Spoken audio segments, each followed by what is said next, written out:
ராதே ராதே ராம் ராம். இந்த பூஜையில் மானச பூஜைன்னு ஒன்று இருக்குது. அதுக்கு காசு பணம் அது செலவில்லை. ஒரு இடத்துக்கு தேடி போகணும் கூட அவசியம் இல்லை.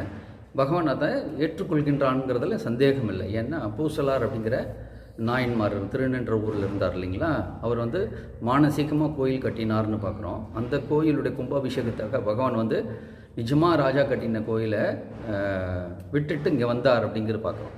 ஆக இந்த மானச பூஜையை பகவான் ஏற்றுக்கொள்கின்றான் அப்படிங்கிறத இது நிதர்சனம். பிருந்தாவனத்தில் ஒரு ஹாஸ்யமாக ஒரு விஷயம் சொல்லுவாங்க. அது மாதிரி அங்கே ஒருத்தர் இருந்தாராம். பயங்கர கஞ்சூஸ். அவன் காசு பணம் செலவு பண்ணிக்கிறதுக்கு மனசே வராது. அவர் ஒரு மகாத்மா கிட்ட போய் கேட்குறார், நான் இது மாதிரி பூஜை பண்ணணும், ஆனால் எனக்கு காசு செலவாகக்கூடாது, அதுக்கு ஒரு வழி சொல்லுங்கன்னா நீங்கள் மானசீகமாக பூஜை பண்ணுங்க அப்படி சொன்னாராம். உடனே அவர் தினமும் மானசீகம் பகவானுக்கு பூஜை பண்ணி அவருக்கு பால் சமர்ப்பணம் பண்ணுற மாதிரிலாம் நினச்சி பண்ணுவார். ஒரு நாள் என்ன பண்ணுறாருன்னா, அவர் அது மாதிரி மானசீகமாக பண்ணிட்டுருக்காரு. பாலில் யூஸ்வலாக ஒரு ஸ்பூன் சர்க்கரை போடுவார்.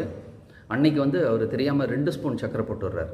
உடனே அவருக்கு அவரே அவர் மேலே கோச்சிக்கிறார். என்ன தப்பு பண்ணிவிட்டேன் பாரு, அநியாயமாக சர்க்கரையை வேஸ்ட் பண்ணிட்டேனே அப்படின்னு சொல்லிட்டு வருத்தப்பட்டாராம். உடனே பகவான் அவருக்கு முன்னாடி தோண்டி பலார்னு ஒரு ஆராய்ச்சார். நீ மானசீகமாக தானே பண்ணுற, இதுக்கு காசாக செலவழிக்கிற, ஆனால் அப்போ கூட ஒரு ஸ்பூன் ஜாஸ்தி கொடுக்கறதுக்கு யோசனை பண்ணுறியே அப்படின்னு சொன்னாராம்.